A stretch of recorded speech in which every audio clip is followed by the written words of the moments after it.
Bonjour tout le monde en virtuel. On se donne une petite minute, on débute.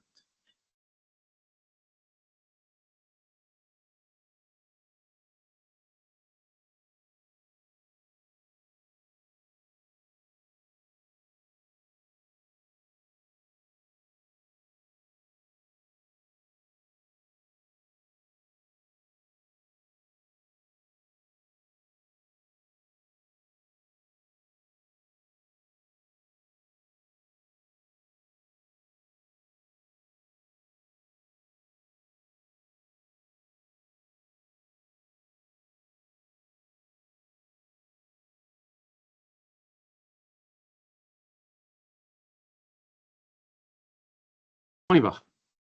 Donc, bienvenue tout le monde à la tournée de la direction du programme jeunesse. Peut-être juste pour situer, on fait des tentatives en hybride. Hein? Fait que, comme vous voyez, il y a plus d'une soixantaine de personnes qui sont en Teams, en virtuel. Pour les gens qui sont en virtuel, sachez que nous sommes au Milan de Maisonneuve, à la salle 182. Vous allez voir dans les prochaines minutes, je suis accompagné des directrices et directeurs adjoints, Virginie Allard, Chantal Gélina, Isabelle Cormier, Jean-Sébastien Baudouin. Évidemment, Jean Paiement est là aussi à titre d'adjoint au directeur. Donc, vous allez voir, on va se faire un partage à l'écran. Ça peut peut-être être un petit peu plus difficile à voir au Milan, mais vous allez voir, on va être en mesure de se suivre. Dans le fond, la rencontre actuelle, elle est enregistrée.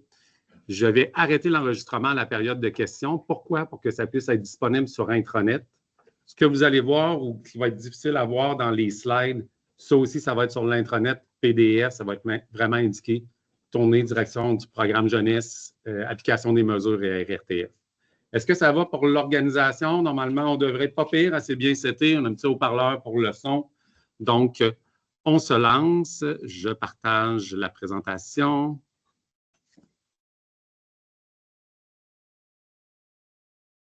Ça ne sera pas très long. Voilà, c'est parti. Petite lenteur. Qu'est-ce que nous allons parler aujourd'hui? Donc, on va débuter avec un mot du conseil multi. Il n'y aura pas de mot du CI parce que c'est moins approprié là, considérant nos secteurs d'activité, l'application des mesures à RIRTF. Il va y avoir un mot de l'UJD. Merci Véronique d'être avec nous. Je vais vous revenir, moi, une fois que nos conseils, l'UJD nous a parlé à haut niveau, le mot du directeur. On revient sur la planification stratégique, plan d'action, exercice feedback. Jean-Sébastien, on va te mettre de l'avant à ce moment-là, évidemment avec Isabelle pour les autres secteurs d'activité. Un mot sur l'agrément, dossiers transversaux. On veut une demi-heure où on prend la parole ensemble, échange, questions, préoccupations, commentaires. Ça va? Allons-y. Conseil multidisciplinaire, ça ne sera pas très long. Caroline, je vais te céder la parole à l'instant. Je ferme mon micro, tu seras avec nous. À toi la parole. Oui, bonjour, vous m'entendez bien? Ça va? Bonjour, je m'appelle Caroline Larocque, je suis vice-présidente du conseil multidisciplinaire volet services sociaux. Donc, j'ai une autre co-vice-présidente qui n'est pas là aujourd'hui, mais qui est Geneviève Michaud, qui, elle, est du volet santé. Donc, comme je vais vous expliquer dans quelques instants, on s'apprête à scinder le conseil multidisciplinaire en deux instances, santé et services sociaux. Donc, je suis là pour vous parler un peu du CM. On peut changer la diapo.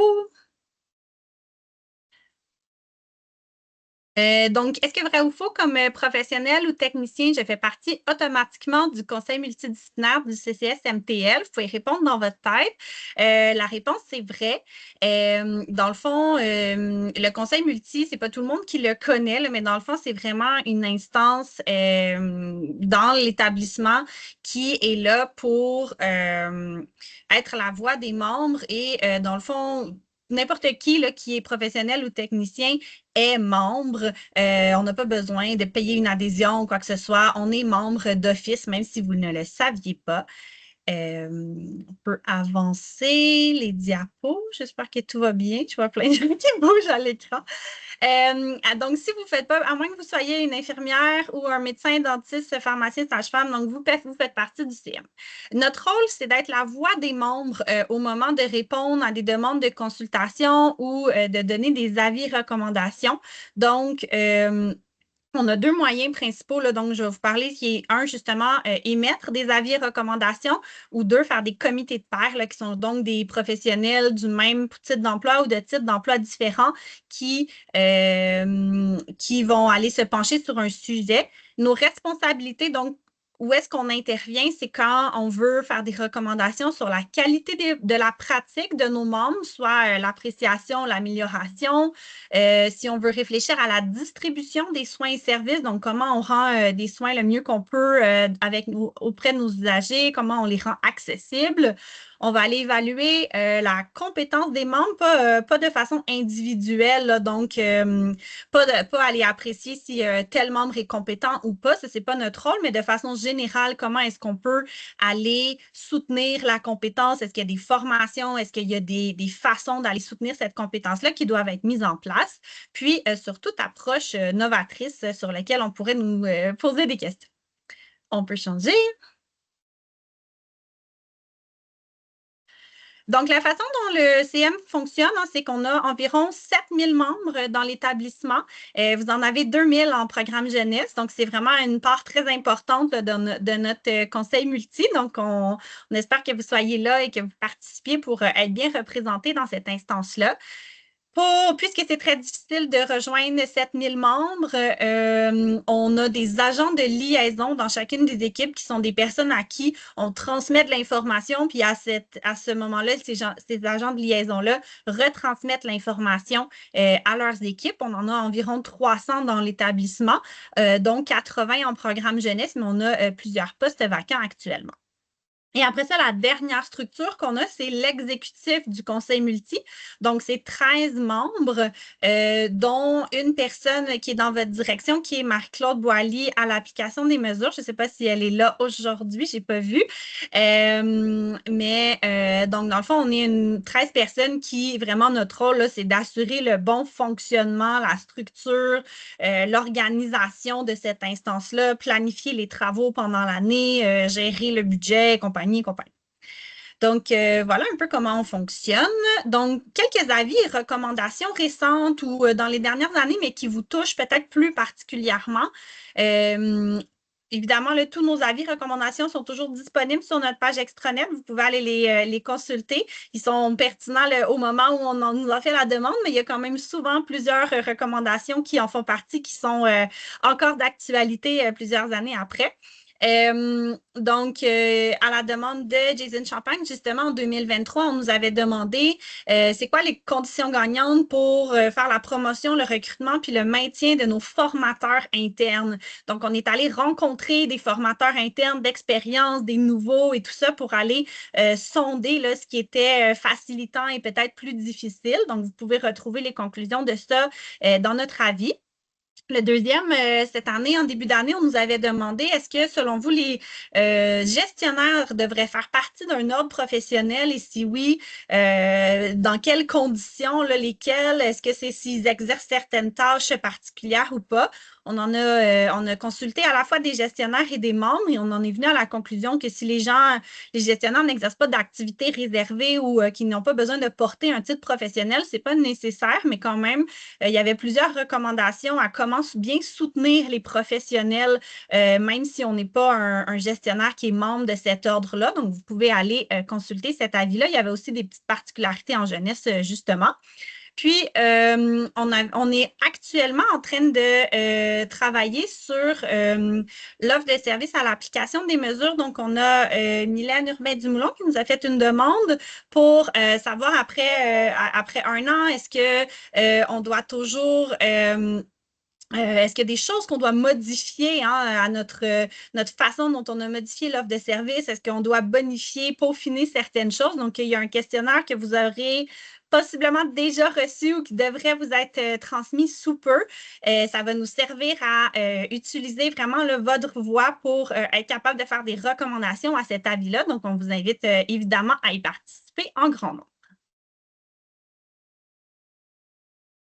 Un des événements aussi, un truc qu'on fait dans chaque année, on a une assemblée générale annuelle qu'on doit tenir, puis on en profite pour faire une journée annuelle du conseil multidisciplinaire alliée avec le conseil des infirmières.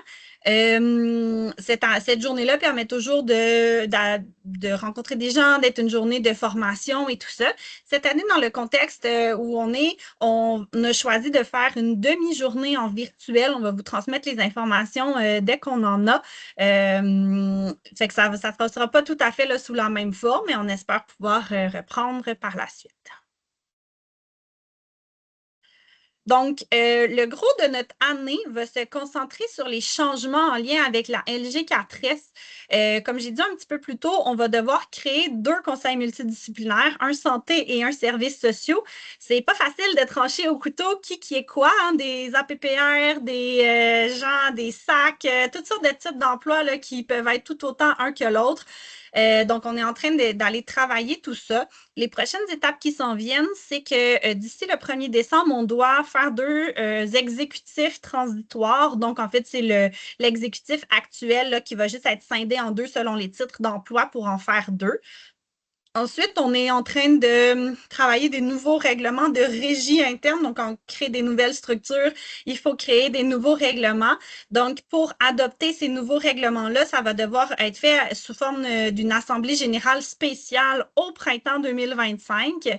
Donc, on vous invite à participer en grand nombre à cette assemblée générale-là quand on aura plus de détails là-dessus parce que ça va vraiment être très important pour la suite. Puis, suite à l'établissement de ces nouveaux règlements de régie interne-là, on va procéder à un appel, à une mise en candidature d'élection pour constituer les 2 nouveaux exécutifs. Donc, on vous invite, si vous avez de l'intérêt, à vous présenter ou à vous impliquer.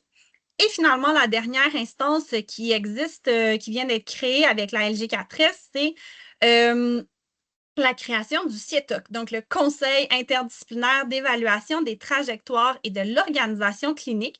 Dans le fond, c'est des membres des 4 conseils professionnels qui sont réunis ensemble pour évaluer des trajectoires puis émettre des recommandations à la PDG sur des améliorations possibles, évidemment toujours là, dans le souci du bien-être des usagers puis de bien leur desservir des services. Donc, on est en train de commencer cette nouvelle instance-là. On est en train de se l'approprier. Les premières rencontres commencent le mois prochain, là, donc on pourra vous en donner peut-être plus de nouvelles l'année prochaine. On peut changer, ouais, voilà. Donc, évidemment, si vous avez besoin de nous contacter, on a notre page extranet où est-ce qu'on a qui est membre de l'exécutif, qui sont les agents de liaison, nos avis, recommandations, tout ce que vous avez besoin de trouver, les dernières journées annuelles et compagnie, le contenu. On a une communauté sur Viva Engage où on publie des nouvelles régulièrement si vous voulez vous y abonner. Puis, on a notre courriel où est-ce que vous pouvez toujours nous contacter si vous voulez nous faire une demande d'avis, vous avez une idée de comité de pairs, vous voulez vous impliquer, vous voulez en savoir plus sur quelque chose, écrivez-nous, puis ça va nous faire plaisir de vous répondre.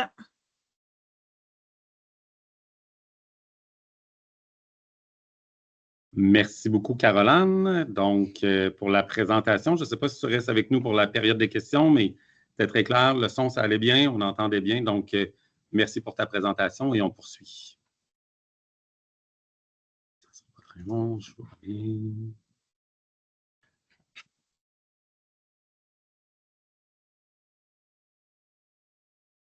On y va avec toi, Véronique. Et UJD, je ferme le son de mon côté.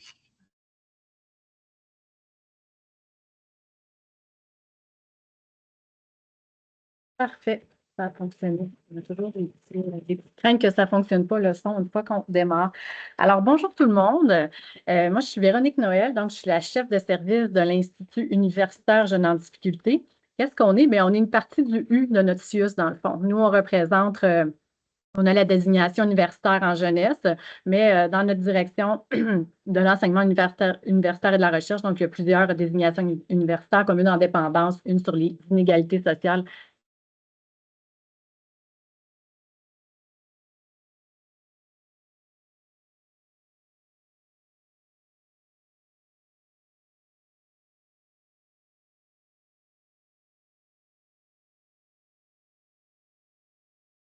Non. Votre micro est en mute.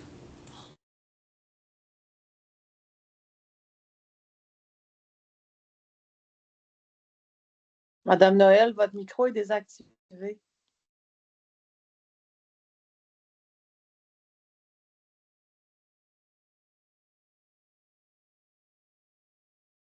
Votre micro est désactivé, Madame Noël. Et c'est bon, là. Là, est-ce que ça va? Je pense Oui, que c'est ça bon. Oui, oui, on vous Parfait, entend.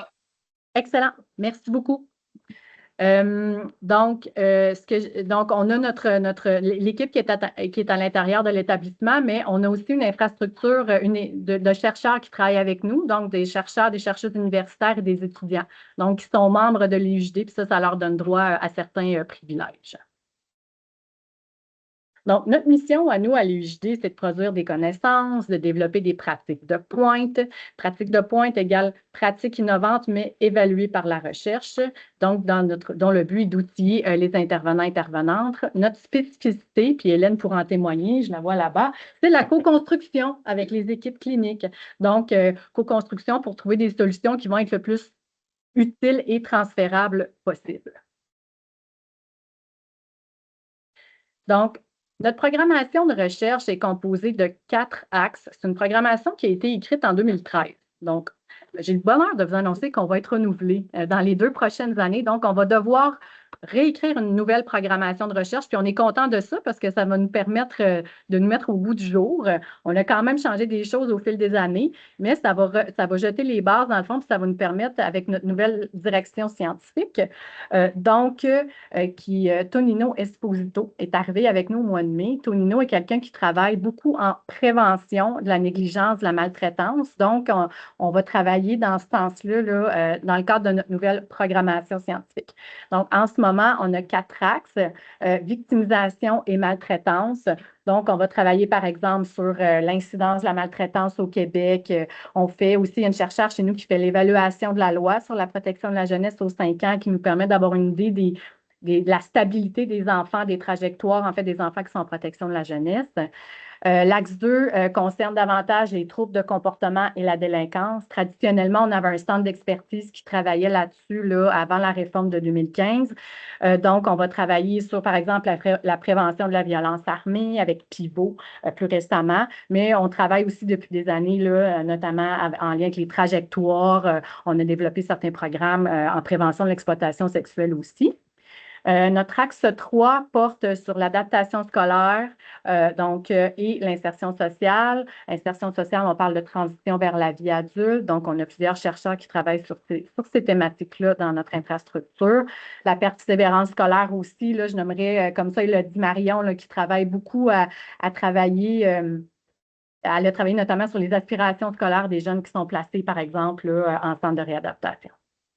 Notre dernier acte, les pratiques professionnelles dans le système public. Là, on va par exemple travailler sur des manières d'aborder certains thèmes, comme par exemple, on a beaucoup travaillé dans la dernière année sur la participation des jeunes et des familles. On peut aussi avoir certains objets d'études comme la spécialisation du travail d'une intervenante RTS, par exemple. Qu'est-ce qui fait que ça devient un travail très spécialisé, puis comment on explique ça? Que ça change pour vous, en fait, ce qu'on souhaite que ça change pour vous, intervenants, gestionnaires aussi, là, évidemment, c'est que les décisions qui sont prises puissent être éclairées par des données probantes. Hein. On aime ça dire toujours qu'on a pris une décision basée sur des données probantes et des indicateurs aussi. Je pourrais vous donner l'exemple assez récent du TRAJUD. Donc, c'est Sonia Elie avec chercheur du CRUGEF et aussi une chercheure de l'Université de Sherbrooke qui ont travaillé à comprendre les trajectoires socio-judiciaires et comment ça rime le social et le judiciaire en contexte de protection de la jeunesse. Plusieurs des recommandations du rapport qui a été déposé ont été prises en considération dans le plan d'action de la Table nationale jeunesse. Donc, ça, pour nous, c'est assez intéressant. Des outils validés aussi. Donc, si je parle, par exemple, des trousses ici, j'ai amené Albert et Silo, nos deux amis. Donc, on a construit des trousses avec notamment l'équipe d'Hélène, des trousses cliniques qui sont fondées sur des données scientifiques récentes sur les meilleures pratiques également. Nos outils sont conçus principalement en matière pour faciliter l'autoportance parce qu'on n'a pas les capacités d'aller implanter dans les milieux, on n'a pas les ressources nécessaires. Donc, ce qu'on essaie de fournir, c'est que des choses pour que vous soyez en mesure de vous les approprier. On peut passer. Ah oui, parfait. Hein, c'est déjà là. Excellent. Donc, des enjeux sur lesquels on travaille et que je pensais cet après-midi qui est intéressant là, de vous parler, qui vous concerne. Donc, je vous ai parlé un petit peu plus tôt de Trajude, donc qui vient vraiment apporter un éclairage sur l'incarnation du judiciaire et du social dans les trajectoires en protection de la jeunesse. L'équité et l'adaptation culturelle aussi, notamment des travaux de Tonino Esposito qui lui, développe des indicateurs longs comme ça, avec des formules mathématiques longues comme ça, que je n'expliquerai pas aujourd'hui, mais qui arrive à montrer qu'il y a une inéquité, en fait, dans nos services sociaux, parce que dépendamment de l'endroit où une famille se trouve, va avoir accès à plus ou moins de services. Ça peut être un levier important là, pour assurer un meilleur accès à tout le monde. Et on a des travaux aussi sur la réunification, l'engagement parental. Vanessa Lecomte, chercheur d'établissement chinois, a fait un projet récemment. Peut-être que certains d'entre vous, là, à l'écran ou dans la salle, qui ont participé à ce projet. Donc, j'ai déjà parlé de Trajude, de la réunification familiale. Une autre formation qu'on a développée aussi, puis que peut-être certains d'entre vous avaient suivi, c'est la formation sur les visites supervisées en protection de la jeunesse. Donc, cette formation-là visait, dans le fond, à soutenir les intervenants dans l'accomplissement de cet acte clinique qui est complexe. Donc, cette formation-là, elle est maintenant, là, elle va être incluse dans le parcours d'apprentissage qui va être déployé incessamment sous peu. C'est une formation qui va être disponible à l'ensemble des intervenants du réseau. Comment on collabore? Bien, nous, on fait le pari que la co-construction, hein, c'est un peu notre ADN, donc c'est la meilleure façon là, de construire des projets de recherche, des projets de développement de pratique. Donc, je pense par exemple à Marie-Pierre Joly qui est chargée de projet chez nous. Je pense que certains d'entre vous devraient la connaître. Elle est comme ça avec plusieurs personnes des milieux cliniques. Donc, évaluation aussi. Parfois, on va soutenir l'évaluation de certaines initiatives, comme là, par exemple, il y a une chercheure chez nous qui évalue l'effet du chien de soutien émotionnel. Donc, sur les enfants, qu'est-ce que ce nouveau service-là donne concrètement? Implantation aussi, on développe, ça on le vise en développant des outils autoportants dans la mesure du possible. Je pense par exemple à la capsule Sphère qu'on a lancée cet automne, qui vise, dans le fond, qui est une capsule d'apprentissage et qui vise à implanter, à soutenir l'implantation du programme Sphère, qui est un programme là, en prévention de l'exploitation sexuelle en contexte de concertation intersectorielle. Je vais vous reparler du transfert de connaissances un petit peu plus loin. Donc, notre mandat, il est provincial. Donc, oui, on est un U dans le CIUS Centre-Sud, mais ce qu'on développe, on vise à ce que ça puisse servir au plus grand nombre possible. Donc, quand on développe des choses, c'est pour ça que je parlais de transférabilité tantôt. Donc, on veut s'assurer là, que ça puisse être utile au plus grand nombre possible. Nos données, on se penche brancher au niveau stratégique également. Par exemple, dans le cas de la commission Laurent, il y a une chercheure, je pense qu'elle a passé la moitié de l'année avec eux à leur expliquer plusieurs choses concernant les trajectoires des enfants. On a beaucoup alimenté en termes de données la commission Laurent et ce qu'on a produit comme données, bien, on a quand même orienté certaines recommandations de ce rapport-là. On est aussi actuellement, donc, on est membre là, du comité sur la mobilisation des connaissances en protection de la jeunesse. Donc, c'est un comité qui est conjoint directrice nationale de la protection de la jeunesse, Santé Québec. On est plusieurs partenaires autour de la table et on commence à travailler ensemble et voir comment on peut unir nos forces communes là, pour arriver à ce que tout ce qu'on développe comme connaissance, nous, le CRUGEF, donc qui est un peu notre équivalent au CIUS de la capitale nationale, l'INES, Boscoville, comment on peut travailler tout le monde ensemble pour créer une synergie. Donc, je parlais tantôt de transfert de connaissances. C'est sûr que pour nous, c'est quelque chose qui est essentiel, qui est important, qui est crucial. On a beaucoup de moyens pour faire vivre ce qu'on développe. Encore après ça, faut-il s'assurer que ça vous soit, que ça se soit rendu à vous. Puis ça, je pense que c'est un peu le nerf de la guerre. Mais bon, donc on a des conférences cliniques, on a des conférences midi une fois par mois sur différentes thématiques qui vous intéresseraient certainement. On organise une fois par année, une fois aux 2 ans, là, des colloques, une journée clinico-scientifique. La dernière a porté sur la participation des jeunes à l'automne dernier. On a développé aussi une série d'outils rédigés, donc des bulletins, des coups d'œil qui sont des two-pagers d'articles scientifiques d'intérêt qu'on pense que ça peut être intéressant puis que vous aurez peut-être probablement plus le temps de lire à 2 pages versus 15. Et des infographies aussi pour bien imager également ce qu'on développe. Des capsules vidéo, comme par exemple, là, ça fait quelques années qu'on a développé la capsule trauma qui vise à sensibiliser aux pratiques sensibles au trauma. Je parlais de programmes aussi, comme par exemple le Sphère. Donc, on a développé une capsule là, pour soutenir l'appropriation de ce programme-là. Des formations aussi issues de nos pratiques de pointe. En ce moment, on travaille sur une formation sur le trouble de personnalité limite, donc qui est issu du programme Mon enfant et moi. On a un peu détaché, dans le fond, tout ce qui concernait les contenus reliés au trouble de personnalité limite. Puis ça va être offert, ça va être disponible sur la plateforme ENA. On est en train de la faire avec la FCP. Ça va être disponible au mois de juin. On va s'arranger pour que vous ayez l'information parce qu'on fait le pari que ça va être une très, très bonne formation.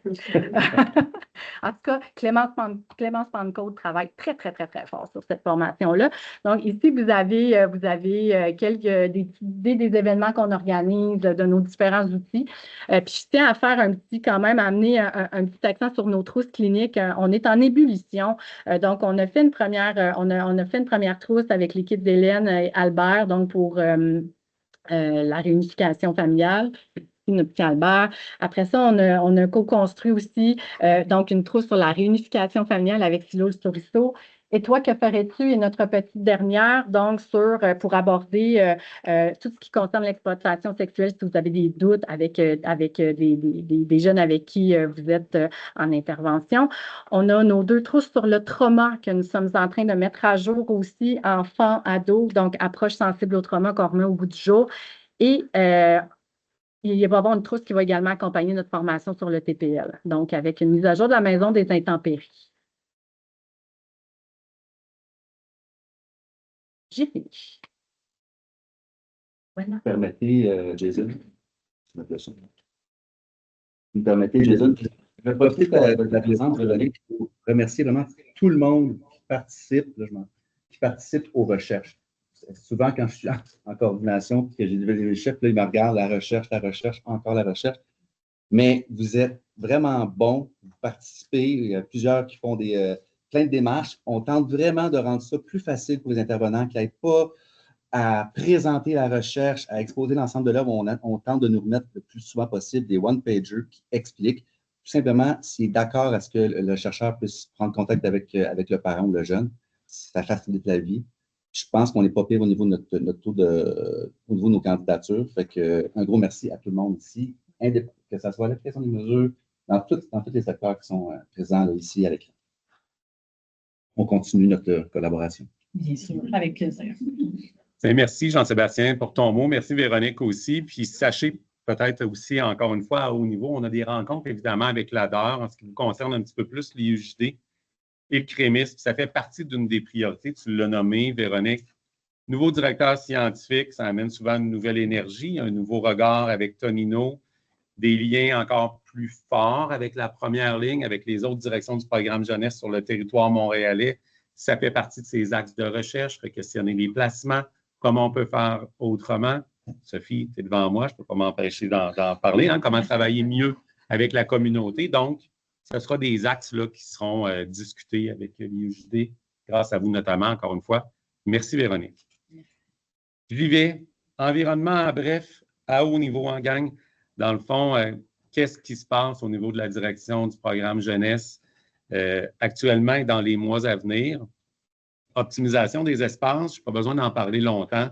Vous avez tous été informés, évidemment, qu'il y aura des déménagements. Ça fait plusieurs fois qu'on en parle, mais au cours des 2 prochaines années et de façon graduelle, nous allons quitter le Milan de Maisonneuve, étant les services associés à la direction de la protection de la jeunesse et à la direction du programme jeunesse.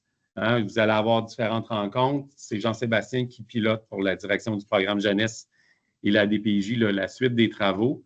Mais j'ai eu la chance de rencontrer quelques personnes. Ce que je peux vous dire par rapport à ça, c'est merci tout le monde pour votre collaboration.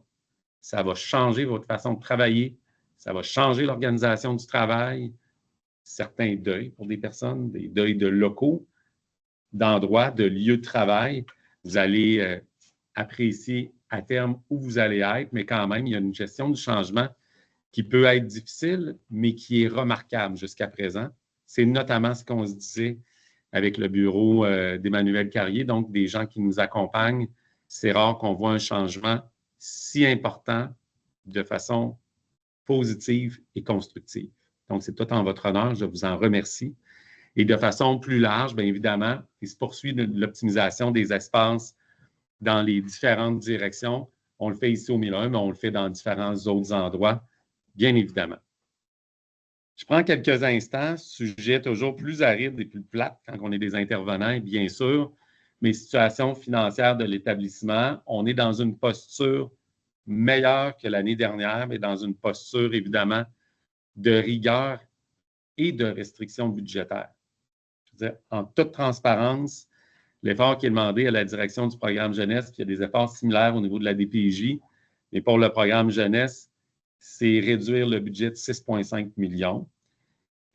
Évidemment, ça ne se fait pas en claquant des doigts, mais encore une fois, je considère que vous avez embrassé cette situation-là. On peut maintenant parler de performance financière et performance clinique sans que ce soit tabou. On travaille sur des centres d'activité plus particuliers avec le concours de différentes directrices et directeurs adjoints qui sont devant vous, même à l'écran.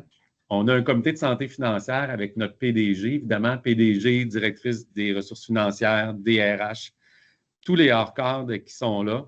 Et je vous dirais qu'on a fait des pas importants au cours des 2 dernières années. C'était moins discuté et ou adressé, puis il y avait peut-être moins de reddition de comptes et d'engagement qu'on demandait à vos différents gestionnaires par rapport à la situation financière de l'établissement.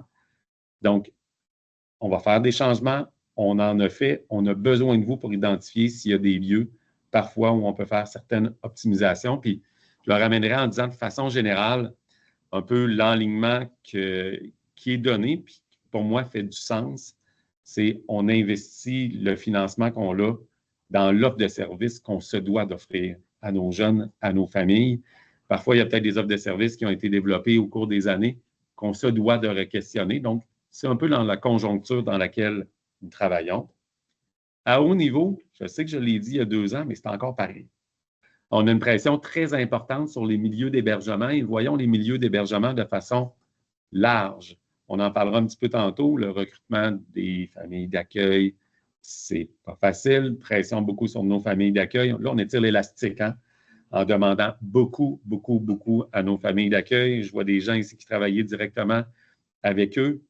Même chose dans nos CRJDA. Vous êtes plus familiers avec ce vocabulaire-là.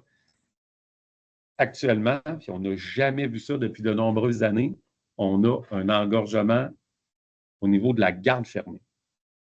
Vous savez, on a 4 unités de garde. Chantal est avec nous. On a 48 places chez les gars assistés. On est monté dans les dernières semaines en surnombre 49 sur 48, 50 sur 48, 51 sur 48. Laval, plein aussi, à pleine capacité. On est à pleine capacité pour d'autres composantes, chez nos filles aussi, chez nos enfants, parfois, ce qui nous amène, dans le fond, à être très agile. Et encore là, je vais quand même prendre le temps de vous envoyer différents bons coups. Vous participez aux opérations Blitz, vous re-questionnez vos suivis. Parfois, si on peut, dans le fond, éviter un placement une durée de 1 mois ou 2, là, c'est grâce à vous. Vous êtes arrimés avec les éducateurs, faites des revisions importantes. Isabelle Robert, elle est impliquée avec vous. Dans le fond, on se met les 2 mains dans le clinique pour pouvoir y arriver. Et il y a plusieurs autres travaux qui sont faits. On est le seul mission Centre Jeunesse qui n'a pas d'unité de débordement ouverte actuellement au Québec. On y arrive, mais on y arrive, c'est difficile. À tous les instants, dans le fond, on requestionne nos pratiques. Donc, encore une fois, merci d'être là. Des nouvelles directions ou directrices et directeurs adjoints que je qualifie d'engagés. Vous avez vu le portrait dans la dernière année. Avant que j'arrive à l'organigramme, bien, Virginie, tu viens d'arriver avec nous. Donc, Virginie Allard, pour ceux qui ne la connaissaient pas, Virginie est responsable notamment des sites Dominique Savio-Mainbourg, RVP, hébergement foyer de groupe plus associé aux filles et évidemment différentes autres offres de services. Merci Virginie de revenir avec nous en jeunesse. Virginie avait une expérience en jeunesse importante.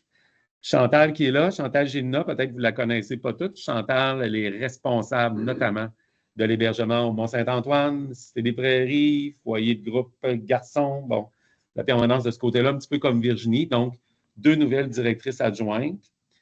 Bien sûr, je m'en viens vers des changements importants de gouvernance avec la nomination de Nadine comme DPJ-DP. Jean-Sébastien, tu es directeur adjoint depuis quelques mois déjà. Hein? Ça va quand même vite. C'est le visage de la direction du programme jeunesse, c'est refait. On a une senior en la qualité d'Isabelle Cormier, qui est là, évidemment. Je vais en revenir pour parler un petit peu d'Isabelle, qui avait jusqu'à présent plus les secteurs en première ligne, le secteur un petit peu plus hospitalier. Mais ce qui m'amène, évidemment, au niveau du changement, au niveau des organigrammes. Le changement, bien, il y en a plusieurs, mais un qui est percutant, c'est la dernière fois que je vais être avec la gang de l'application des mesures, hein, autant les gestionnaires que les intervenants. Donc, évidemment, on va se situer un petit peu plus dans l'espace-temps, mais vous le savez, les secteurs d'application des mesures avec Fanny, Mélanie, Jean-Sébastien, tous les gestionnaires et les différents intervenants relèveront sous peu de la direction de la protection de la jeunesse, sous Nadine, mais il y aura un nouvel organigramme qui vous sera communiqué sous peu. Peut-être 3 équipes aussi, 3 autres équipes qu'on parle parfois un peu moins, mais qui sont tout aussi importantes. C'est nos 3 équipes avec les délégués jeunesse en territoire qui, eux, officiellement, en même temps que l'application des mesures, relèveront de la DPJ-DP. Donc, changement important à ce niveau-là, pincement au cœur en ce qui me concerne, là, parce que j'aimais ça être avec vous, j'aimais ça être avec toi, Jean-Sébastien, avec la gang, les gestionnaires, l'application des mesures, c'est des secteurs d'activité que je connais bien. Et notre défi, c'est qu'on demeure arrimés. Si on se l'est dit, Nadine et moi, et avec Jean-Sébastien et avec le reste de la gang, je veux dire, on est liés. Je pense qu'on était un modèle pour le reste du Québec, mais finalement, les choses ont été faites un petit peu autrement. Certains secteurs que le directeur du programme jeunesse et le DPJ ne se parlaient même pas, là. Donc, évidemment, c'est des choses un petit peu particulières, puis on ne se cachera pas, peut-être au niveau du fonctionnement actuel, bien, il y a encore des tables des DPJ où les directeurs du programme jeunesse n'étaient pas là, qu'on avait des influences en moins accès à de l'information, et c'est normal que la DPJ ou que le DPJ doivent parler aux responsables des différents secteurs à l'application des mesures. On le voit dans l'organisation des services, vous le savez aussi bien que moi. Et ça aussi, je vous lève le chapeau pour la gang à l'applique, là. Changement important qui se fait relativement dans la douceur, hein, parce que ça aurait pu être beaucoup plus compliqué et complexe. J'arrive à toi, Isabelle, et les autres secteurs, hein, les 2 autres coordinations, parce que je veux aussi amener un bon coup de ce côté-là, la coordination de Nathalie, qui est là. Je vois tes équipes, je vois ta gang, des gens qui sont à l'écran, tout comme celle d'Isabelle Robert. Bien, pour vous, c'est aussi un deuil et des changements importants. Vous restez au sein de la direction du programme jeunesse, mais avec des affinités peut-être un petit peu en moins dans l'organisation actuelle de la direction du programme jeunesse. Merci Isabelle, merci les gestionnaires. Je pense qu'il y a une tournée qui a été faite. Vous êtes au rendez-vous. On essaie de faire ça de façon la plus humaine et bienveillante possible. Je pense qu'on y est arrivé grâce à vous tous. Ça, encore une fois, je tiens à le souligner, c'est des changements majeurs qui vont nécessiter de l'adaptation, qui vont nécessiter aussi qu'on re-questionne, qu'on augmente notre niveau de connaissance et de compétences, mais vous y êtes tous. Donc, merci, gang. Mais c'est ça, avec un petit trémolo dans la voix, ce qui me concerne. Là, ben, vous allez voir, on va passer à travers tout ça. Je continue dans la présentation. Quelques mots sur Santé Québec. Santé Québec, ça fait un petit peu plus longtemps, mieux structuré. Vous le voyez, il y a la nomination de différents directeurs ou VP qui se fait actuellement. Je dirais qu'on est en meilleure posture. C'est beaucoup aussi ce qui nous est animé par nos directions générales. C'est comme si, malgré ce qu'on entend, les choses commencent à se placer. Vous pourrez le voir aussi dans leur planification stratégique. C'est une nouvelle ère avec Santé Québec, avec beaucoup de suivi d'indicateurs. Donc, on est suivi de façon beaucoup plus rapprochée. Quand je dis que nous sommes suivis de façon plus rapprochée, je fais le lien avec la salle de pilotage stratégique.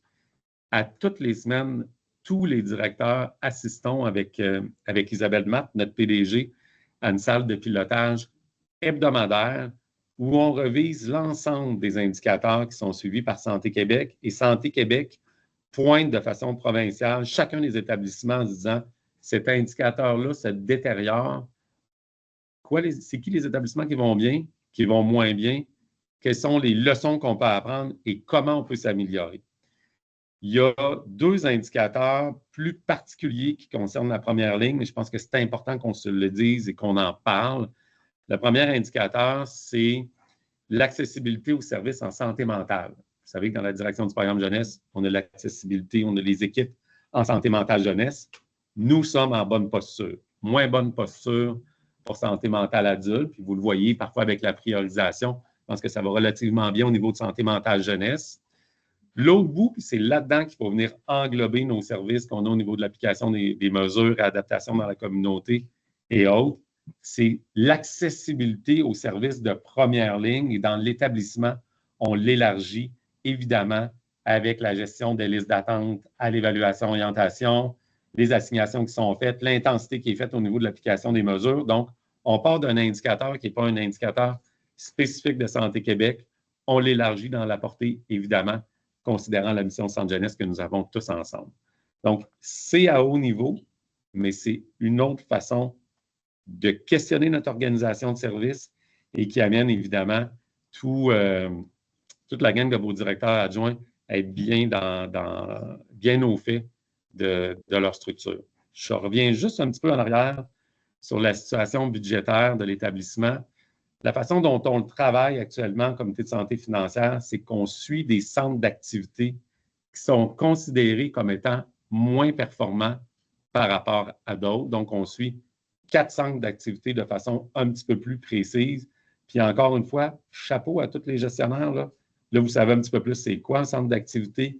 On compare nos activités. Vous êtes en mesure d'amener certaines suggestions et recommandations qu'on alimente au niveau du comité de santé stratégique. Comité de santé financière. Santé, sécurité au travail, les gestionnaires qui sont ici, vous êtes tous maintenant des leaders en prévention. Santé, sécurité au travail. Je fais juste une petite parenthèse par rapport à ça pour vous expliquer que ça va être encore sur la planche à dessin pour les prochaines semaines, prochains mois. Pourquoi je vais partir avec l'image quand même qui est assez percutante? Pour l'établissement, tous les dossiers de santé et sécurité coûtent 42 millions à l'établissement. Ce qui était demandé de couper dans l'établissement, c'est 45 millions. Les coupures, ils se font dans les directions cliniques. Et si on adresse différemment et mieux, il y a probablement des économies. Et c'est sûr qu'il y a des économies qui peuvent se faire. Donc, tout est dans tout, là. Et c'est pour ça qu'on va travailler fort dans les prochains jours, prochaines semaines, prochains mois, gestion des risques, animation des AH223 dans les équipes, des assignations temporaires qu'on peut faire dans certains secteurs d'activité. Vous allez voir, ça va être d'actualité. Puis je viens de vous expliquer un des biens fondés derrière tout ça. Agrément, on en reparle tantôt. Mais bref, évidemment, c'est dans notre environnement. On va être en novembre ensemble. On va bien réussir notre agrément. Comme je le dis parfois à la bague, ça me faisait vivre de l'anxiété il y a quelques mois. Là, je suis rassuré et je sais qu'on a travaillé vite, vite, vite. On a fait un sprint. On va essayer de s'assurer qu'on va garder ça en amélioration continue puis qu'on ne soit pas dans le même niveau qu'on l'est actuellement. Des plans, encore des plans et des directives. Un petit peu de blague avec ça, mais ça aussi, au cours des 2 dernières années, disons qu'on est beaucoup plus encadré. Le plan d'action Cité des Prairies, ça fait 1 an, a fait des améliorations et des gains significatifs.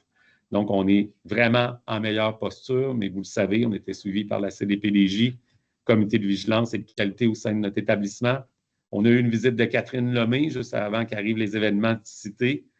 On a encore un plan d'action où on est suivi aux 6 semaines par Santé Québec, le plan de cité, c'est Chantal qui le gouverne, le plan CRJDA, Catherine Lemay, c'est Virginie qui le gouverne avec nous. Donc, on est suivi de façon très, très, très rapprochée.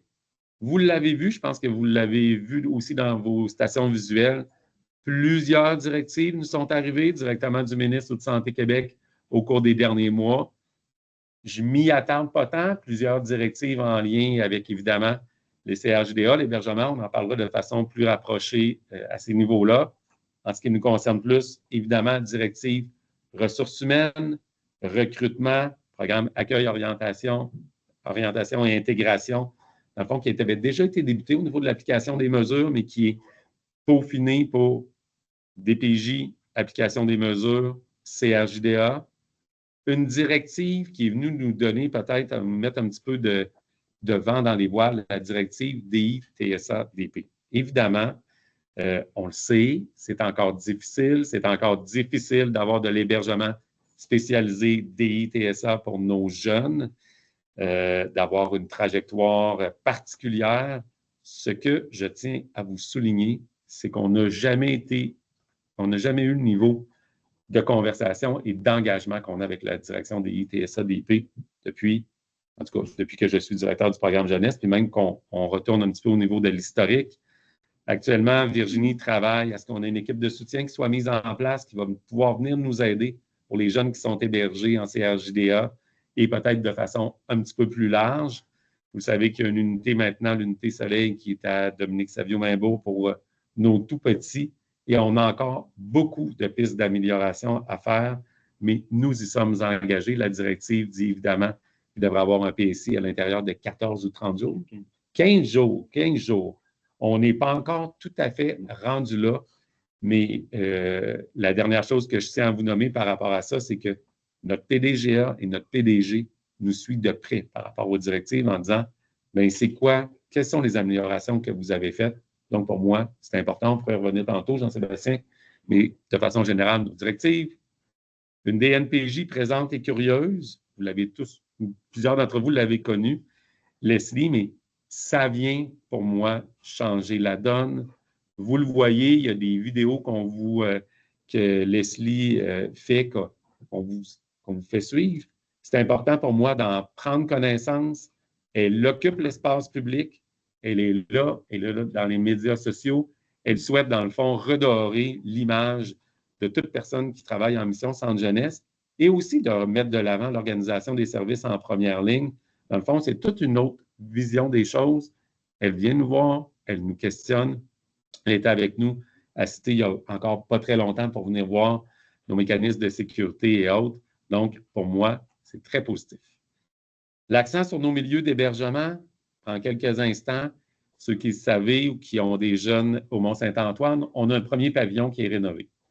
Premier pavillon, vous le savez, on a un modulaire, ça prend à peu près 6 mois par pavillon pour faire les rénovations. Donc là, les jeunes ont un réintégré. C'est un grand voyage de 2 ans, mais pour revitaliser le Mont-Saint-Antoine, sérieux, je suis content, je suis fier, ça aurait dû être fait il y a quelques années. Mais là, on est dans le lycée maintenant, ça avance, ça se fait. Nos jeunes sont contents, sont satisfaits des améliorations qui sont faites. Dominique Savio-Mainbourg, en arrière, un projet de plus de 50 millions. Ça va vite, là, la peinture est en train de sécher. Là. Dans les unités, je fais un petit peu une blague, mais le bâtiment est monté. À terme, 4 unités, 48 places pour nos jeunes qui sont déjà hébergés à DSM. Donc, ils ont la chance d'aller dans des unités neuves. Pas que les unités étaient complètement désuètes à DSM, là, mais vraiment, ils étaient peut-être un petit peu vieillottes. Donc, on pourra leur offrir ce milieu-là. Et dans le bâtiment à l'avant, il y aura 12 places pour de l'encadrement intensif pour nos adolescentes. Vous le savez, l'encadrement intensif adolescente est actuellement fait à Laval. Donc, on est en pourparlers à Laval. L'encadrement intensif avec des fenêtres, ça va être flambant neuf, nouveau. Fait que ça aussi, chapeau, on y travaille fort. Virginie y travaille, puis on est en pourparlers avec Laval, dans le fond, pour assurer le financement de cet encadrement intensif-là et aussi dans l'utilisation des unités qui vont se vider, dans le fond, par le déménagement de nos filles dans nos nouveaux locaux. Décembre 2026, c'est l'horizon de temps, l'échéancier, pour que les changements puissent se faire. Puis évidemment, bien, on essaie d'améliorer nos différents autres secteurs d'activité. On le sait, là, on a des vieux bâtiments, des vieux CLSC, des vieux bureaux, y compris pour l'application des mesures. Donc, ça aussi, on continue de mettre ça de l'avant. Ça va, ça fait le tour à haut niveau. On est peut-être rendu dans la rubrique des bons coups avec Jean-Sébastien, Isabelle, peut-être d'autres personnes qui pourront nous donner un coup de pouce. Mais j'en prends peut-être juste un ou deux, Jean-Sébastien, puis après ça, je te cède la parole, je ne veux pas t'enlever le punch. Mais dans toute l'adaptation, un peu comme j'en parlais tantôt, là, ça brasse fort, hein, direction du programme jeunesse, DPJ. Et l'offre de service 0-17 ans, je sais que ça fait quelques fois qu'on le nomme, mais ça a été un changement majeur, important, dans lequel vous êtes engagé, qui, je pense, est assez positif. On verra une évaluation, on va s'en suivre, là, mais bon coup, bel job. Taux de rétention du personnel à l'application des mesures, ça s'est encore amélioré cette année. Mais ça veut dire normalement que ça va relativement bien dans les équipes. Notre nouveau personnel se sent bien accueilli, bien orienté et bien coaché. Là, Jean-Sébastien, je te céderai la parole pour peut-être d'autres bons cas à ce niveau-là. Merci, parce que ça m'a manqué. Alors, peut-être juste en lien avec le taux de rétention, je vais vous donner des chiffres quand même. Si on se reporte il y a 2 ans, on était capable de retenir un intervenant au cours de la première année qu'à 60 ou 63 %. L'année passée, en 24-25, quand on a fini en avril, c'est notre amie ici, Mélanie, qui a fait les stats, on a été à 82 % au niveau du taux de rétention. C'est majeur. Un énorme merci. Puis bien évidemment, c'est vous, les équipes, les chefs, les adjoints, les collègues qui faisaient en sorte qu'on est capable de garder notre monde. Et ça ressort on va le voir tantôt, mais ça ressort très fort au niveau de fidélisation, attractivité. Attractivité? Attraction. Fait que ça sort très fort au niveau de l'accueil dans les équipes, l'entraide. Fait que ça, là, vraiment, un énorme merci. Un autre bon coup, c'est la révision du programme coaching. En lien avec les chiffres que vous avez dit tantôt, ça nous a amené à réfléchir. Pas que le programme coaching n'était pas bon, pas du tout. Mais on sait que la première année est super importante. Qu'est-ce qu'on peut faire pour vraiment donner la piqûre, puis vraiment faire en sorte, parce qu'on sait que notre travail, la question des mesures, c'est un travail qui est difficile. Comment on peut revoir notre programme pour être peut-être plus en accompagnement dans les cuisines, dans les rencontres, puis peut-être de le faire un petit peu plus longtemps. Donc, on a revu notre programme coaching. Certains gestionnaires que je te regarde, Marie-Noël, je sais que tu étais là. Puis il y en avait d'autres qui étaient là. Il y avait des intervenants, des jeunes intervenants, il y avait des chefs aussi. Donc, un énorme merci. Ça a vraiment été le fun. C'est déjà déployé. Je pense que ça se passe très bien. Ça, c'est un autre bon coup. Puis, une autre chose qui s'en vient, qui était présente depuis peut-être 1 an, mais moins connue, c'est tout le processus au niveau de la tutelle. Ça vous dit quelque chose, tutelle? Mais ce n'est pas tutelle subventionnée dans une famille d'accueil. Tutelle, c'est / régime de protection pour nos jeunes qui vont avoir 18 ans et pour lequel on a identifié qu'il y avait, une inaptitude. Ça, c'est notre responsabilité, de les identifier plus jeunes. Ça, on va l'inclure dans le PCI. On les identifie plus jeunes, on les réévalue à 16 ans, puis si on considère que vraiment la marche entre son profil et le profil d'un adolescent de son âge qui est vraiment en écart, à ce moment-là, on va demander une évaluation psychosociale, puis on va aller devant le curateur public demander un régime de protection. Plus on va être bon, plus on va être en mesure d'avoir une ordonnance à ses 18 ans ou quelques mois après ses 18 ans. Là, actuellement, on nous flague des situations, puis le jeune va avoir 18 ans dans 2 semaines. Bon, c'est pas grave. On prend la situation en main, puis on procède à l'évaluation. Ça, c'est notre ami Stéphane Lévesque, qui est chef de service là, AM Ouest 2 dans la coordination de Mélanie, qui travaille là-dessus et qui a sous sa responsabilité des personnes qui lèvent la main pour faire des évaluations. Il y en a quelques-uns dans certaines de vos équipes. Fait que je te dirais, Jason, il y a plein d'autres bons coups, là, mais tu m'as volé les deux premiers. Mais je ne sais pas, est-ce que Mélanie, Fanny, y a-t-il d'autres choses? Écoutez, s'il y en a d'autres qui me reviennent, je reviendrai. Je vais laisser la parole à ma collègue. Parfait. Jason, au niveau du micro, est-ce qu'on m'entend suffisamment? Pour côté moi et Jean-Sébastien. Sinon, je vais te laisser ouvrir ton micro. Ouvre ton micro. Alors, Kylian, attends 30 secondes. Parfait. Bien, plusieurs bons coups de mon côté. Un premier à Sophie pour le déploiement des PDE à Montréal. Je sais qu'on a des équipes championnes chez vous, Jean-Sébastien. Je ne les nommerai pas, mais vous connaissez probablement.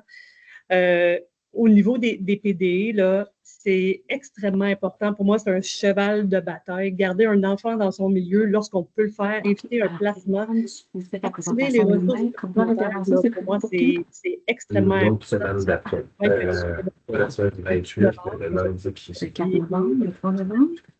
Pour que ça soit un bon coup au niveau de l'équipe de la clinique pour qui les pratiques ont permis, dans le fond, à Valérie d'aller présenter à l'international les pratiques d'évaluation des capacités parentales. Donc, merci à toi, Valérie, à ton équipe de nous faire rayonner comme ça. Prochain bon coup au niveau de l'équipe d'évaluation des PFAP. Vous êtes rapide. Je ne sais pas si j'en ai dans la salle ici ou à l'écran, là, mais vous êtes rapide au point où notre réputation n'est plus à faire au Québec à ce point. Coup de cœur pour le secteur ressources 0-5 ans. Vous êtes vraiment très créatif pour trouver des places. Je sais que ce n'est pas facile. Vous travaillez fort. Vos gestionnaires sont très fiers de vous. Donc, je voulais quand même souligner là, tout l'effort qui est fait. Jason, je te retourne la parole. J'en ai un autre bon coup. Ah bon, J'en ai un autre bon coup. Vous le savez, on a une communauté de pratique au niveau du conflit sévère de séparation. Plusieurs gestionnaires, plusieurs intervenants y participaient. Puis de ça, il y a quand même des choses super le fun qui sont ressorties. Il y a des ateliers avec les parents. D'ailleurs, c'est notre collègue Hélène qui gère ça, qui coordonne ça, puis ça fonctionne très bien. Ça a commencé ce printemps, je pense. C'est ça, ce printemps? Ben, ça va être notre troisième session. Troisième session tout de même. Super. Il y a aussi le comité consultatif qui a été mis en place dans l'équipe de José. En fait, c'est José, là, la chef de service qui pilote ça, avec, je pense, Annie Blanchard de la DPJ. Donc, n'hésitez pas. On le sait, ces situations-là, c'est vraiment complexe, c'est difficile. Des fois, on perd le fil. Ben, à ce moment-là, ne pas hésiter là, à faire une demande pour que le comité puisse vous entendre et vous donner des pistes pour tenter de sortir d'une impasse. Puis la troisième chose, ce n'est pas encore tout à fait prêt, mais ça s'en vient, c'est la formation. C'est le troisième volet de la communauté pratique. Donc, une formation en lien direct avec les conflits sévères de séparation. Là. Fait un bon coup là, à tous ceux et celles qui s'y est engagés. Je pense qu'on s'en est pas mal meilleur, puis moins démunis face à ces situations-là qui sont pas en place. Voilà. C'est bon, merci Jean-Sébastien, merci Isabelle. Ça nous permet évidemment de voir tout le chemin qui est parcouru. C'est toujours intéressant d'y voir. Planification stratégique 25-26, dans le fond, rapidement. C'est quoi les 4 grandes priorités organisationnelles? Tu viens d'en glisser un mot, Jean-Sébastien. Attraction, fidélisation de la main-d'œuvre, accessibilité, soins et services, transformation numérique et innovation. Puis vous étiez habitué de voir Commission Laurent, mais là, je suis vraiment dans les priorités de l'organisation. C'est expérience usagée et leurs proches. Évidemment, tout ce qui touche à la Commission Laurent, c'est un incontournable pour nous. Un exercice pour les yeux, mais c'est plus une blague. Vous allez voir ça arriver sur vos stations visuelles. C'est la planification ou le plan d'action stratégique pour la direction du programme jeunesse. Pour les gens de l'application des mesures, ces grandes actions-là vont basculer du côté de la DPJ. Vous allez voir, beaucoup plus simple à suivre maintenant. On l'éclate. Donc, j'y vais à haut niveau, attraction et fidélisation de la main-d'œuvre. Jean-Sébastien, tu pourras nous dire aussi ce qui a été nommé de ton côté. Tu en as parlé tantôt, développement du programme coaching à l'application des mesures. Peut-être par rapport à ça, je voudrais préciser que dans le cadre du comité, on a également revu la grille d'entrevue pour les nouveaux employés. a été revue de fond en comble pour vraiment mieux cibler les personnes susceptibles d'aimer notre travail puis de passer au travers les premières semaines. Fait que, donc, vraiment, on est vraiment heureux de ça. Puis, un merci spécial aux chefs à l'application des mesures qui se sont ajoutés parce qu'il y était quelques-uns à faire des entrevues, mais je pense qu'on est rendu plus de, en tout cas, 6-7 chefs. Donc, ça l'aide énormément de pouvoir faire les entrevues lorsqu'on manque de personnel. Merci. Ça va? Ça va. Trajectoire usagée avec DI, TSA, DP, mais j'en ai quand même parlé beaucoup. Là, donc, les travaux qu'on va poursuivre, évidemment, qui ont un impact directement chez vous à l'application des mesures, mais un impact très important au niveau de l'hébergement. Éducateurs qui ont accès à une trajectoire bonifiée d'accompagnement pour les nouveaux éducateurs, bien, pratiquement l'effet miroir de ce que vous avez fait, le coaching, tout ce qui a été fait au niveau de l'application des mesures. Vous êtes des personnes inspirantes. D'ailleurs, le PAOI va dans ce sens-là, évidemment, pour notre personnel en CRJDA, mais vous n'êtes pas sans savoir aussi qu'on partait de loin avec du personnel qui n'a pas beaucoup d'expérience, donc on a le devoir de bien les accompagner dans leur processus professionnel. Mise en place de mentorat destiné aux nouveaux gestionnaires, beaucoup dans les 2 directions adjointes de Virginie et de Chantal, mais on peut le voir de façon plus large. On a besoin de nouveaux personnels, on a besoin aussi de nouveaux gestionnaires, de bien les soutenir, de bien les accueillir. On a besoin de relève à ce niveau-là, à tous les niveaux dans la direction et l'organisation. Donc, il n'y a plus de programme nécessairement spécifique dédié.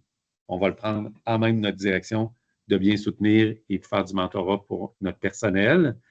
Tu l'as nommé un petit peu tantôt, tous les gains que vous avez, Jean-Sébastien, puis ensuite, je te céderai la parole. Mais on a mis des modalités qui permettent d'améliorer leur recrutement des titres d'emploi critiques.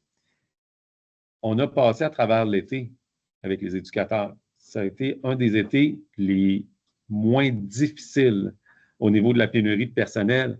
Rien n'est réglé. On a passé à travers grâce à beaucoup de temps supplémentaire. Ce n'est pas la meilleure des choses, mais on a quand même embauché plusieurs personnes. Tu l'as dit, 146 éducateurs. Tu l'as dit, Jean-Sébastien, je m'excuse. Il y a plus de personnes au niveau de l'application des mesures. On commence à regarnir nos postes, mais c'est parce qu'on travaille encore peut-être de façon plus forte et mieux avec les ressources humaines, bien qu'il y ait encore des écueils. Mais je vous sais aussi très engagé. Les gestionnaires, tu l'as dit, faire des entrevues, c'est comme ça un petit peu partout au sein de l'organisation, dans tous les secteurs d'activité. Puis, il faut se le dire, les secteurs critiques, c'est des secteurs critiques parfois associés au type d'emploi ou à des spécifiques qu'on a dans notre organisation de service, surtout dans vos directions adjointes, dans ta direction adjointe aussi maintenant, Isabelle, avec les secteurs de Nathalie et d'Isabelle Robert, défi majeur. Autre chose, Jean-Sébastien, sur ces aspects? Non, peut-être pour votre gouverne, à l'application des mesures, c'est 93 personnes qu'on a engagées du 1er avril 2024 au 31 mars 2025. 93. On en a retenu quand même 82 ou 83 % pour la dernière année. Fait que bravo. Fait que, puis merci. Je vais quand même le souligner. Là, merci à Mélanie. Là, elle a fait tout un travail avec les RH. C'était pas simple. On avait plusieurs écueils. Et disons qu'elle a entrepris ce chantier-là là, d'une main de maître. Puis je pense qu'on est rendu là. Écoutez, on était même en bas de 10 chaises vides à l'application des mesures sur 300 ou 305. 10. On était à 9 à un moment donné. Il y a peut-être 2. 6. Je devais dormir. C'était dans la nuit, ça? Donc, écoutez, ça démontre tout le travail. Là, je pense qu'on est à peu près aux alentours de 15 à peu près. Hein. À peu près, mais c'est qu'il y a des gens dans le processus d'embauche. Qui s'en viennent déjà. OK, c'est ça. Donc, encore une fois, merci. Ça va? Ça va, Isabelle? Ça va. Bien, on faisait un retour avec les exercices feedback. Je pourrais dire quelque chose par rapport à ça. J'ai allumé mon micro. Là, bien. Dans le fond, je voulais peut-être faire un clin d'œil aux équipes ressources, aux intervenants qui, lors des équipes des exercices feedback, ont quand même mentionné plusieurs choses en lien avec la formation, puis dans le fond, la bonification des connaissances des autres équipes sur les services rendus, notamment pour l'évaluation des FAP, mais aussi pour les connaissances générales du secteur des ressources dans les équipes psychosociales. Donc, à cet effet-là, il y a quand même des tournées qui vont prendre place dans les prochains mois pour faciliter, puis dans le fond, augmenter les connaissances à cet effet-là. Puis il y avait aussi des besoins autour des formations qui avaient été mis de l'avant. Fait que, sachez qu'il y a des exercices de PDRH qui ont été faits. Puis, ben, à la lumière de ces exercices-là, combinés avec les formations individuelles qu'on peut prendre notamment via l'article 31.03 des conventions collectives, bien, on espère que ça répondra un peu mieux aux besoins des intervenants, surtout les seniors qui parfois se retrouvent moins dans les troncs communs de formation. Donc, on a ça dans la mire.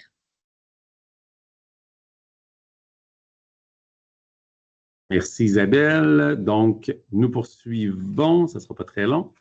Accessibilité, soins, services. Donc, je poursuis à haut niveau. Hein, toujours, on est au niveau du plan de la direction du programme jeunesse. Actualisation du plan d'action concernant la trajectoire des jeunes hébergés en CRJDA.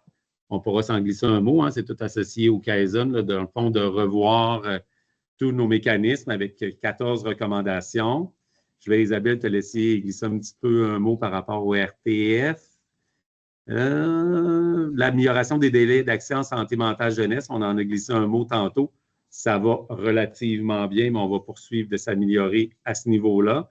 Et peut-être le dernier point, avant que je cède la parole à Jean-Sébastien et Isabelle, des milieux de vie qui sont adaptés aux besoins de sécurité des jeunes, puis en intégrant la voix des jeunes, je reprends l'exercice de DSM, nos nouvelles unités à l'arrière, dans la direction adjointe de Virginie. Et les jeunes ont contribué à réfléchir l'aménagement de la cour intérieure, comment on va l'aménager, l'aménagement des unités, un petit peu de voir dans le fond, comment ils peuvent s'approprier les milieux. C'est assez une nouveauté. Hein? On dit souvent que les jeunes ont une voix puis ont leur place, mais là, on le vit concrètement et dans un projet majeur qui est comme celui-là. Même chose pour les aspects de sécurité.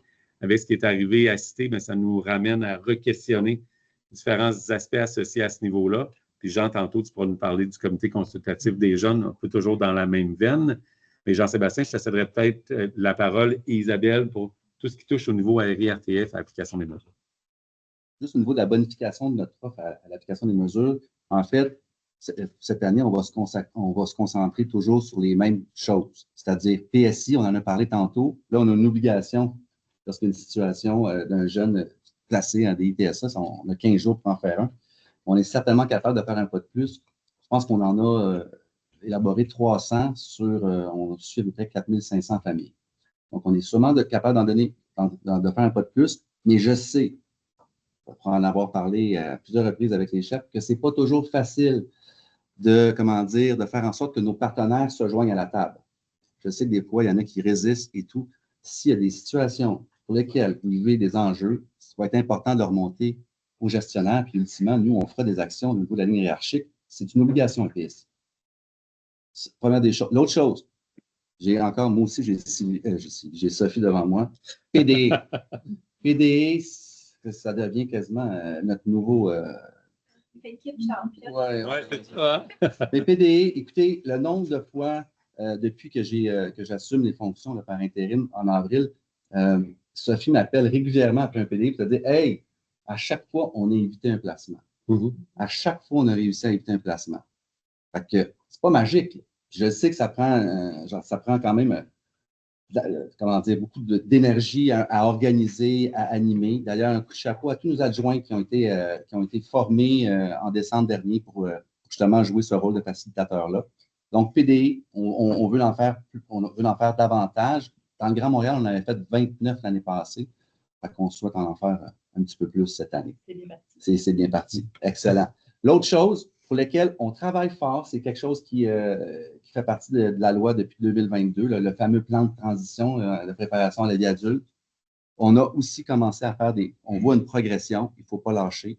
Je vais quand même, moi, le mentionner aussi à Nadine lors de mon prochain statutaire, c'est l'arrimage avec la révision, parce que la révision a quand même un rôle de vigie aussi au niveau du plan de transition. Puis je ne sais pas jusqu'à quel point ce rôle-là est bien joué ou est bien compris pour être sûr que les jeunes en aient un. Mon problème avec le plan de transition, c'est que je sais qu'il y en a qui travaillent très fort pour en signer un, mais c'est un travail de longue haleine. Donc, la manière de venir ponctionner la donnée ne rend pas nécessairement toujours justice à tout le travail que vous faites. Je le sais, on travaille là-dessus. Dernière chose, tutelle, bien, on en a parlé tantôt. Il y a eu 3 webinaires qui ont été animés au courant du mois d'octobre avec Stéphane Lévesque puis notre ami Sébastien Benoît de la DSM pour vraiment là, exposer l'ensemble du processus et nécessairement, on va en identifier davantage plus tôt, puis on va être meilleur quand on va avoir 18 ans pour avoir un régime de protection. Grosso modo, c'est ce qu'on a à faire cette année là, au niveau là, accessibilité, soins et services. Merci, Isabelle. Oui, c'est ça. Il reste un petit point là, dans notre plan d'action en lien avec l'accessibilité. La refonte des modalités entourant le recrutement des RTF. Alors, qu'est-ce que ça veut dire tout ça? Bien, ça veut dire qu'on est en train de faire affaire avec un groupe d'entrepreneurs qui sont présentement à l'étude et que dans leur programme, ils dédient tout leur effort pour faire une grosse campagne de visibilité pour le recrutement des familles d'accueil. Donc, quelle bonne nouvelle pour nous. On parlait tout à l'heure des bons coups là, du secteur 0-5 ans. Là, on veut sortir de cette situation-là. On veut avoir plus de familles d'accueil et de vraiment avoir une accessibilité accrue là, pour nos jeunes. Donc, très bonne nouvelle pour nous.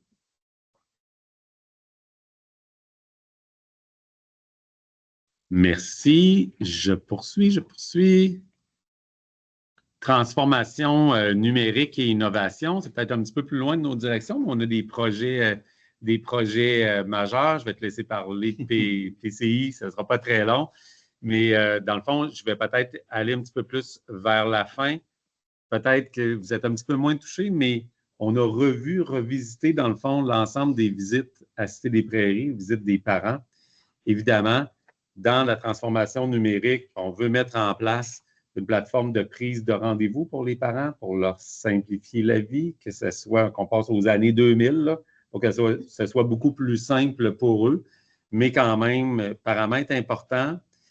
La chose la plus importante quand je reviens au niveau des indicateurs, rigueur budgétaire, suivi avec Santé Québec, c'est de s'assurer surtout de rendre accessible aux équipes, à vos gestionnaires, les données en temps réel par rapport aux indicateurs qu'on suit, mais que ça soit le plus simple possible de faire nos différentes redditions de comptes à différents niveaux, mais surtout re-questionner notre organisation de service puis voir si on a des zones d'amélioration. Mais pour ça, il faut savoir notre temps zéro, connaître bien nos données. Vous allez voir de plus en plus, il y a un Power BI, là, je parle peut-être dans un langage un peu particulier, mais on a une page dédiée à la direction du programme jeunesse, une page dédiée au niveau de la DPJ sur les différents indicateurs de suivi que vous aurez certainement la chance de parcourir avec vos gestionnaires au cours des prochaines semaines, des prochains mois. Je vais à l'envers. Isabelle, je vais te laisser peut-être un petit mot sur SoftWeb CIL+, pour que les gens sachent c'est quoi, puis ensuite, Jean-Sébastien, ce sera ton tour. Ben oui, je vais vraiment très brièvement. Autrement dit, le SoftWeb et le CILP, là, c'est une façon de générer des étiquettes pour les laboratoires, les prélèvements qu'on fait dans les différents milieux où il y a des infirmières ou des médecins. Et c'est une façon de fonctionner avec la grappe du CHUM pour recevoir les laboratoires. Là. Donc, c'est un gros revampement. Je ne vais pas plus loin, là. C'est probablement pas de très grand intérêt pour vous, mais c'est un gros déploiement là, sur le territoire de Jeanne-Mance et pour les soins infirmiers en hébergement. Merci. Jean-Sébastien, quelques mots sur PCI? Oui, merci. Qui a été voir le PCI sur l'extranet ou l'intranet récemment? Merci. Bien, c'est ça le problème. OK? C'est qu'on en a un PCI, mais il a été revu parce qu'il n'y a personne qui va le consulter. C'est très aride. Donc, PCI. Ah, PCI. C'est quoi les en fait, PCI, je ne me souviens pas des 3 lettres. C'est le processus clinique intégré. Prévention, contrôle des infections. Puis le processus clinique intégré, c'est quoi en fait? C'est vraiment c'est le chemin client, de la porte d'entrée jusqu'à la fermeture du dossier. Et toute notre intervention, tout secteur confondu, est détaillé, puis les rôles et responsabilités également. Donc, il y a eu un travail qui a été fait depuis quand même quelques années, avant même ton arrivée, très cher, pour se dire, on a besoin d'une autre façon de fonctionner parce que ça ne marche pas. Puis on a de la misère aussi à le garder vivant puis à le garder à jour. Et là, tu nous as fait plaisir, les directeurs adjoints, quand tu nous as dit, on va, avec Jean, on va consacrer les sommes nécessaires pour mettre en place le PCI style numérique parce que ça coûte des sous, puis il faut engager une firme, voyons. Pas une firme comptable, une firme informatique. Oui, c'est ça.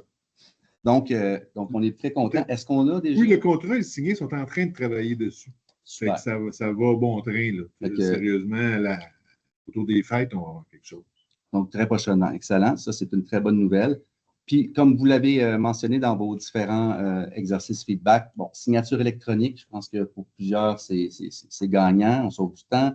Même chose au niveau de la dictée numérique. Il y en a pour qui, c'est plus ou moins approprié, mais il y en a pour qui ça fonctionne bien. Numérisation des documents. On a quand même, depuis les 2 dernières années, numérisé pas mal de documents, ce qui en fait, évite de faire venir le dossier de la voûte, perdre de documents et tout. En tout cas, je pense que pour plusieurs, puis c'est apparu dans vos feedbacks, je pense que c'est bien apprécié. La fameuse SP128, il y a moins de bugs, du moins. Non? On en reparle. Mais moi, ce que j'ai compris, c'est qu'on avait quand même avant. C'est une grosse avancée, vous autres. Merci. Je ne sais pas, mais à l'applique, la chambre est du monde. Bon, ben c'est un bon coup. Mais on n'est pas dans un bon coup, là. On est dans le planif aussi. Fait qu'il y a de la place, là. Il y a de la place à améliorer. Oui, mais on va continuer à travailler là-dessus. Là. Les gars de la DRI sont super disponibles. L'aspect qui est ressorti, puis qu'on entend, c'est la fameuse utilisation de l'intelligence artificielle. Ben non, pas pour le moment. Parce qu'on a besoin d'une licence, puis on en a parlé au niveau du bureau de direction, on en a parlé avec l'ensemble des gestionnaires au printemps dernier.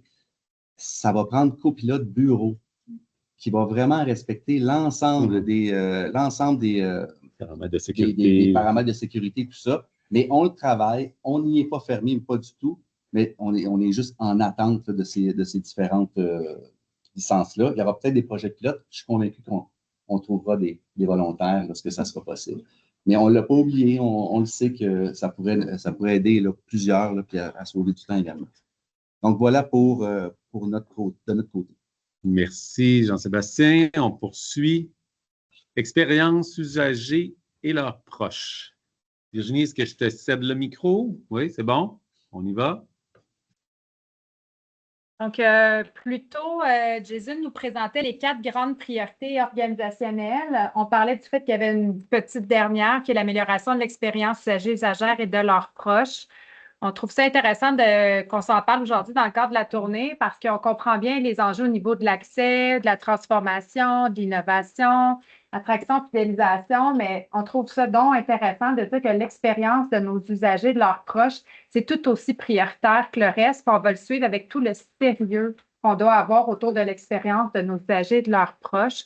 On le sait que quand on s'adresse à cette qualité-là d'expérience, dans la qualité de la relation, bien, dans le fond, c'est interdépendant aussi avec l'expérience qu'on a, nous aussi, entre collègues et entre employés. Donc, c'est vraiment des vases communicants, puis c'est gagnant-gagnant. Donc, on a demandé à toutes les directions de l'établissement de s'engager de manière concrète avec des plans pour s'occuper de la qualité de l'expérience des usagers et de leurs proches. Donc, il y a des actions qui sont transversales, peu importe où on est dans l'établissement, puis d'autres qui sont spécifiques. Alors, ce qui est spécifique et suivi dans le grand plan, là, dans le fond, qu'on a en jeunesse, c'est un volet que vous voyez là, à l'écran, qui est la poursuite du déploiement du mouvement de tout cœur avec vous dans un volet dans ma direction adjointe, entre autres au niveau de l'hébergement. C'est une des initiatives qu'on a en jeunesse, mais ce n'est vraiment pas la seule. Par exemple, ici, au niveau du psychosocial, bien, chacune des équipes de travail met en place le mouvement de tout cœur avec vous. Donc, c'est fait. C'est suivi, on parle, on échange sur nos façons de faire et tout ça. Donc, ce sont des initiatives qui sont là, mais il y en a une qui a été, je vais prendre entre guillemets, taguée comme étant celle qui est suivie au niveau stratégique, bien qu'on sait qu'il y en a plein d'autres des belles initiatives, puis qu'il y a sans doute plusieurs belles opportunités qui se vivent à tous les jours sur le terrain qui ne sont pas nécessairement captées dans notre bienveillance et notre capacité d'entretenir ces contacts-là de qualité. Donc, c'était le premier élément pour le mouvement de tout cœur. Est-ce que je poursuis, Isabelle, ou tu souhaitais, toi, faire le lien? Moi, je peux te laisser. Oui, je précise que les 3 prochains sont dans ma direction adjointe. Donc, initiative porte-voix, qui est une nouvelle chose, en fait. Ça veut dire, dans le fond, qu'on part de la voix des usagers pour améliorer nos services. Donc, Ça va un peu dans le même ordre de tout cœur avec vous, mais cette fois-ci, on part de la voix des usagers. Donc, c'est la première fois qu'on le met dans notre plan d'action de direction. En fait, l'initiative qui a été mise de l'avant, c'est celle du CLSC Saint-Louis-du-Parc, parce qu'on avait eu un review sur Google de 1 étoile. Et puis, ça a commencé comme ça, la réflexion de, ben voyons, pourquoi qu'on a 1 étoile? Puis, dans le fond, on s'est aperçu que notre site n'était vraiment pas sécuritaire, que les gens qui arrivaient avec leur bébé en berceau se sentaient menacés par les personnes en situation d'itinérance qui, dans le fond, souvent sont dans le lobby au rez-de-chaussée du CLSC. Donc, finalement, on se rend compte qu'il y a des seringues qui traînent partout dans le CLSC, que, bon, plusieurs enjeux. Donc, on a mis en place une cellule de crise pour répondre à ça, entre autres. Donc, ça, c'est notre initiative porte-voix là, qui nous tient quand même pas mal occupés. Une prochaine initiative usagée, c'est celle de la revitalisation du département de pédiatrie à l'hôpital Notre-Dame. On a eu un gros don de plus d'1 million de dollars pour revitaliser 2 étages pour bien répondre aux besoins des enfants. Là. Donc, un méga projet super intéressant qui est sur la map là, pour la prochaine année. Puis, ben, Initiative Amis des bébés, encore une fois, ça c'est comme une certification un peu du type agrément, mais pour la promotion de l'allaitement dans nos installations, tant du côté de Jalmance que de Sud-Ouest Verdun, donc de gros projets. Merci Isabelle. Donc, on poursuit. Il ne nous en reste pas tant. Il nous reste 2 points. Il nous reste l'agrément des dossiers transversaux. D'ici 10-12 minutes, on devrait avoir passé à travers, puis ensuite, on débute avec une période d'échange. Donc, tu actives ton micro, Jean, et je te cède la parole sur l'agrément. Alors, bonjour. Je ne ferai pas une ouverture comme Jean-Sébastien en disant tout le monde a entendu parler d'agrément. Je ne poserai pas la question. Je ne poserai pas la question. C'est qu'on approche de l'agrément. Ça va être la visite d'agrément, ça va être le 24 novembre. Ça fait des mois qu'on se prépare. Tout le monde a mis la main à la pâte. Puis ça a été intense, mais extrêmement intéressant. Là. Puis je pense vraiment qu'on est prêts. On était nombreux là, à former une équipe qui s'est rencontrée par 3-4 fois par semaine. On est en contact avec toutes les équipes. On a collecté, on a fait le tour du jardin. Puis je pense qu'on est bien prêts. Juste pour vous donner une idée de ce que ça... Si par miracle vous avez vécu sous une roche au cours des 6 derniers mois, vous pourriez consulter les bulletins qui sont sur Intranet, dans le fond, qui font les liens entre votre pratique, d'une part, puis d'autre part, les meilleures pratiques. Puis on s'aperçoit qu'on est quand même pas mal bon. Ça vaut vraiment la peine de jeter un coup d'œil à ça. Alors, ce bulletin-là, je veux juste vous rappeler ou je veux juste vous annoncer que ça a quand même fait des preuves. Je pense que bien des équipes ont apprécié. On risque de conserver ce format-là au fil du temps, là. Pas un rythme 2-3 par mois, là, mais sur des sujets qui touchent tout le monde et qui doivent être animés dans les équipes. Ben, je pense qu'on va continuer ça de ce côté-là. On peut passer à la diapo suivante. Histoire de... Bon. Il y a une nouveauté cette année que nous allons tous vivre ensemble, qui est par rapport à 2019, là, le dernier agrément qu'on avait eu. À l'époque, les horaires des visiteurs étaient faits 2-3 mois à l'avance. Puis il y a eu des petits changements de dernière minute, mais essentiellement, c'était ça. Cette fois-ci, les visiteurs peuvent se pointer partout à 1 heure de préavis. Alors, oui, c'est le moment de ramasser les papiers sur son bureau, je vous le dis. Donc, ça va être... je sais que tout le monde le fait tout le temps, que c'est tout le temps squeaky clean, mais raison de plus, là, les responsables de site vont être appelés avec 1 heure d'avance, puis les visiteurs vont se rencontrer. Soyez prêts, ils peuvent être partout. En tout cas, oui, en tout temps. Soyez accueillants. Tout ce que vous avez, je vais vous faire une petite rubrique, là, tout ce que vous avez toujours voulu savoir sur la visite d'agrément, mais sans jamais oser le demander, ben voilà, on va en parler à l'instant. Tout ça, là, ça commence le 24 novembre, je vous le rappelle, c'est dans à peine un mois. je vais vous donner l'horaire des journées du point de vue des visiteurs. Dans un premier temps, notre PDG va leur faire une présentation, parler d'établissement, c'est quoi la population montréalaise, la population du CIUS, on va faire une présentation à haut niveau. Ensuite, on va parler, on va avoir une présentation aux visiteurs sur les pratiques organisationnelles requises. Les parts, oui, les parts. Ça te dit quelque chose, Fanny? Oui, oui, oui. C'est bon. Parfait. Donc, ça va être les responsables des dossiers établissements sont là, puis il va y avoir quelques-uns entre nous pour compléter exactement ce que ça veut dire, ces pratiques-là, dans notre secteur jeunesse. Et puis, nos directeurs puis les directeurs adjoints vont par la suite faire une présentation plus en profondeur là, sur les directions jeunesse, là, des services de proximité jusqu'à jeunes contrevenants, le tout présenté en 15 minutes, suivi d'échanges avec les visiteurs. Un autre élément, un peu plus tôt, on a parlé, mettons, de l'expérience client puis la contribution des usagers. Ben, les visiteurs vont pouvoir rencontrer des représentants du comité des usagers ressources, puis échanger avec eux de comment ils ont vécu ça. Puis ça va être des usagers de différents milieux, là, comme maisons de naissance, des gens de notre comité consultatif de jeunes. Donc, ils vont avoir un échange avant ensuite de partir à l'aventure, vous rencontrer par la suite. Donc, le 24 novembre, les visiteurs en après-midi, 24, 25, 26, ils vont être partout, je vous le rappelle. La manière de fonctionner, c'est par traceur, là, dans le fond. C'est qu'ils font des observations, ils discutent avec les cliniciens, puis ils peuvent même consulter des dossiers. Ils sont autorisés à consulter des dossiers, ils sont soumis à la même rigueur et règles de confidentialité que nous. Donc, il n'y a pas de problème. Le but de l'objectif, c'est de parler de nos pratiques à un niveau large avec le visiteur.